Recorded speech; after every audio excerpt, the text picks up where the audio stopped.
இன்னைக்கு என்ன செய்ய போறோம்? கொத்தமல்லி. ஃபர்ஸ்ட் கொத்தமல்லி வறுத்து வாசம் வருங்க. கொத்தமல்லி வறுத்து முடிச்சு இது சாம்பார் பொடி. பாருங்க, சூப்பரான சாம்பார் பொடி. சூப்பரான சாம்பார் பொடி. ஹாய், எல்லாருக்கும் வணக்கங்க. இன்னைக்கு வந்து ஒரு சூப்பரான சுவையான டேஸ்டான சாம்பார் பொடி தாங்க செய்ய போறேங்க. இப்போ சாம்பார் பொடிக்கு தேவையான பொருள் என்னன்னு பாத்திரலாமா? மிளகாய், கார மிளகாய் ஒரு 1/2 கிலோ, அப்புறம் கடலைப்பருப்பு 1/4 கிலோ, உளுத்தம்பருப்பு 1/4 கிலோ, துவரம்பருப்பு 1/4 கிலோ, அப்புறம் கொத்தமல்லி 1/4 கிலோ, ஜீரகம் 150 கிராம், மிளகு கொட்டை 50 கிராம், கசகசா 1 ஸ்பூனு, வெந்தயம் 50 கிராம், அப்புறம் கட்டி பெருங்காயம் 1 கட்டி எடுத்துக்கிட்டேன் நான், மஞ்சத்தூள், கருவேப்பிலை, அவ்வளோதான். இப்போ தேவையானதெல்லாம் ரெடியா இருக்கு. இப்போ தேவையான பொருள் எல்லாம் ரெடியா இருக்குங்க. இதை வந்து பொன்னிறமா பொறுமையா வறுத்தெடுக்கணும். வறுத்தெடுக்கிறதுக்கு இப்படி அடிகனமான பாத்திரம் கெட்டியா இருக்கணும். அப்பதான் வந்து தீயாம ஒரே ஈவனா வறுக்கும். ஓகே, அதுக்குதான் இந்த பாத்திரம். இப்போ சூடு ஏறிடுச்சா? ஃபர்ஸ்ட் கொத்தமல்லி வறுத்துக்கலாம். நல்லா பாத்திரம் சூடேறிச்சு. கொத்தமல்லி வறுத்துக்கலாம். கம்மியாக போட்டு வறுத்துக்கலாம்.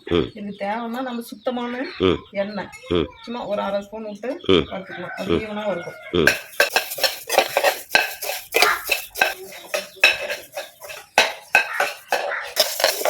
அடிக்கணமான பாத்திரத்தை எடுத்து வறுத்தா அப்படி ஈவனா தீயாம வறுக்கும். வாசம் வருங்க கொத்தமல்லி வறுத்து முடிச்சா. ஒரே ஈவனா இருக்கு. ஆமா, ஒரே ஈவனா ஒண்ணு கூட தீயாம இருக்கும்.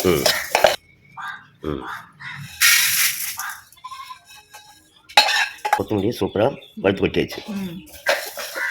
பருப்பு வறுக்க ஆரம்பிச்சு. கடலைப்பருப்பு வறுக்க. கடலைப்பருப்பு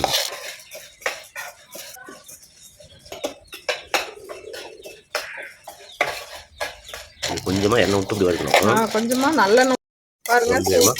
சூப்பரா ஒரே ஈவனா வறுத்துக்கிச்சு. இந்த பதத்துக்கு எடுத்துடணும். ஓகே.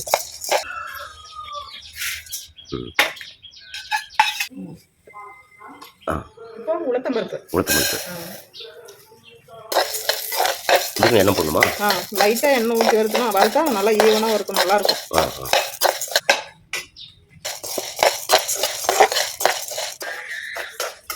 அடிக்கணமான பாத்திரத்தை வச்சுதான் வறுக்கணும். அப்பதான் ஈவனா வறுக்கும், தீயாம. இப்போ பார்த்தா அது வறுத்துக்கிச்சு. உளுத்தம்பருப்பு சூப்பரா வறுத்துக்கிச்சு. உளுத்தம்பருப்பு வாசம் வருதா? வாசம் வருது. வரும்போது வாசம் வரும். உளுத்தம்பருப்பு பதமா பார்த்து வறுக்கணுங்க. அப்பதான் குழம்பு நல்லா இருக்கும். ரொம்ப பச்சையாவே எடுத்துட்டாலும் குழம்பு நல்லா இருக்காது.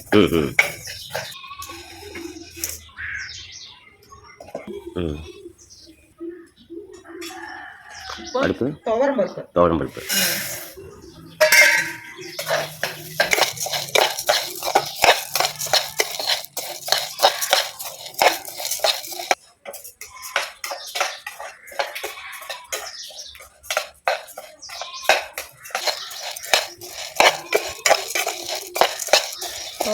பக்குவமா இருக்கும். நல்லா வறுத்துக்கிச்சு. இப்போ ஈவனா நல்லா வறுத்துக்கிச்சு. இந்த பக்குவத்துல எடுத்துடலாம்.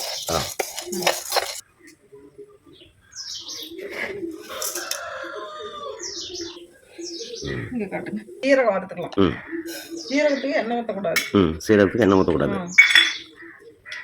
இது வந்து எண்ணெய் ஊற்றக்கூடாது. இது வந்து பொரியும். படப்படன்னு பொரியும் ஜீரகம்.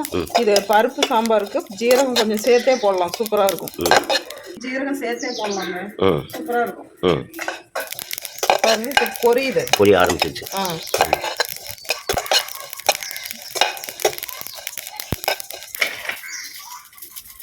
பொரிய ஆரம்பிச்சிருச்சுன்னா எடுத்துக்கலாம். சூப்பரா வாசம் வருது. ஜீரக வாசம் சூப்பரா வருதா? இப்போ மிளகு கொட்டை இதுவும் எடுங்க. சீக்கிரம் போடுங்க. வெடிக்க எண்ணெய் ஊற்ற தேவையில்ல. இதுக்கு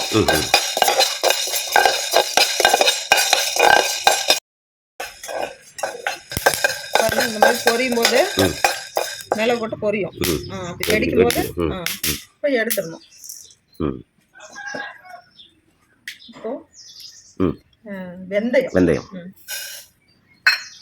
இதுவும் பொரியும். வெந்தயம் வறுக்கிறது ரொம்ப பார்த்து வறுக்கணும். வெந்தயம் வறுக்கிறது மட்டும் பார்த்து வறுக்கணுங்க. ரொம்ப தீஞ்சு போச்சுன்னா கசப்பு வந்துடும் குழம்பு.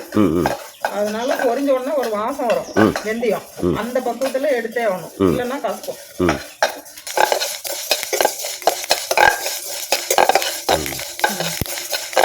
பாருங்க இந்த பக்கம்.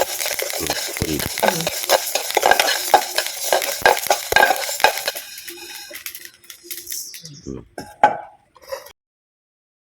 காட்டல இப்பதான் ஞாபகம் வந்துச்சு. அரிசி கொஞ்சம் வறுத்து போட்டுக்கலாம். என்ன அரிசி? புழுங்கல் அரிசி. புழுங்கல் அரிசி அது நல்லா இருக்கும். புழுங்கல் அரிசி சாம்பாருக்கு போட்டுக்கலாம். தேவையில்லைன்னா விட்டுறலாம். ஆனால் நல்லா இருக்கும். குழம்பு கொஞ்சம் கெட்டித்தன்மை வரும். புழுங்கல் அரிசி. புழுங்கல் அரிசி.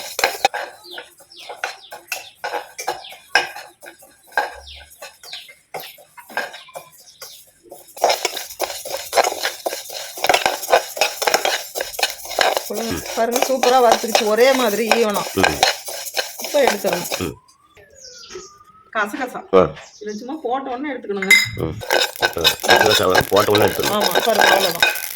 போட்ட உடனே அவ்வளோதான்.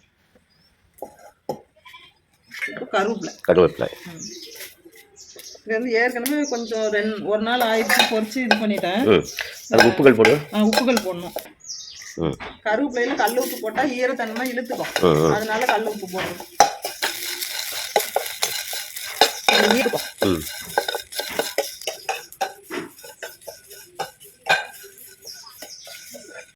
கருவேப்பிலை மொறுமொறுன்னு எடுத்துரும். இப்போ மிளகா வறுத்துக்கலாம். கம்மியாக ஊற்றலாம். மிளகா வறுக்கும் போது வறுத்துக்கலாம்.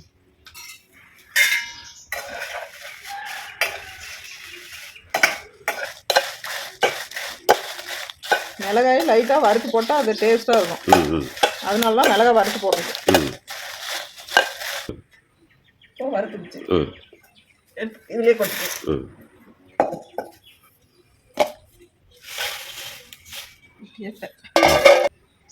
இப்போ இதுலேயே மஞ்சள் போடலாம். மஞ்சள் இல்லாதனால மஞ்சள் தூள் கொஞ்சம் போட்டுக்கலாம். இப்போ பெருங்காயம். நீ ஆல்ரெடி இதை வறுத்து நுணுக்கினது. பெருங்காயம் இதுலேயே சேர்த்துக்கலாம். இப்போ இவங்களெல்லாம் நல்லா ஆற வச்சு அரைச்சிட்டு வரணும். பாருங்க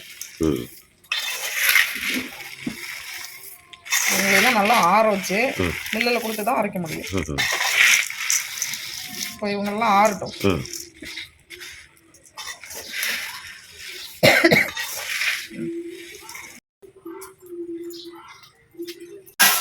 காய வச்சாச்சா?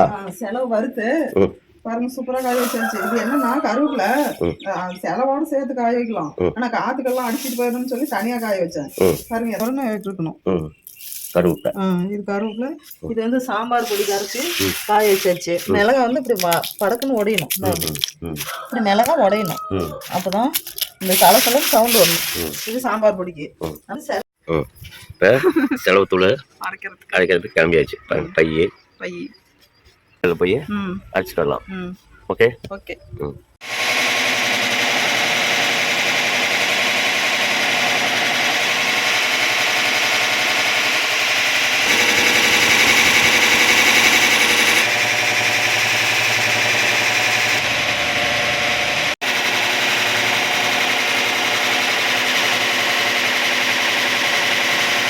சாம்பார் பொடி. சூப்பரான சாம்பார் பொடி. அப்படியே இதெல்லாம் ஆற வச்சு நல்லா ஆறின பின்னாடி பாட்டில ஸ்டோர் பண்ணி வச்சுட்டா ஒரு வருஷத்துக்கு கெடாது. ஆனா ஆற வைக்காம கப்புன்னு அப்படியே வச்சுட்டா கெட்டு போயிடும். அதனால அப்படியே காத்தோட்டமா ஆற வைக்கணும். 2 நாள்ல ஒரு நாளே ஆற வைப்பேன். ஆற வச்சுதான் எடுத்து வைப்பேன். சாம்பார் பொடி. அது இது சாம்பார் பொடி. இது செலவு தூள். கறி குழம்பு, மீன் குழம்பு, கருவாட்டு குழம்பு, சிக்கன் குழம்பு, மட்டன் குழம்பு எல்லா குழம்புக்கும் இது யூஸ் பண்ணிக்கலாம். தனியா மிளகாத்தூள். இது வந்து மிளகாத்தூள். இது வந்து குழம்புக்கும் போட்டுக்கலாம். ஏதாவது வந்து கண்ணுக்கும் போட்டுக்கலாம். ஓகே சரி ஆட்டம். ஓகே இன்னைக்கு செலவு தூள் ஐட்டம் எல்லாம் ரெடி. Okay bye. இன்னொரு வீடியோவோட சந்திக்கலாம். பாய்.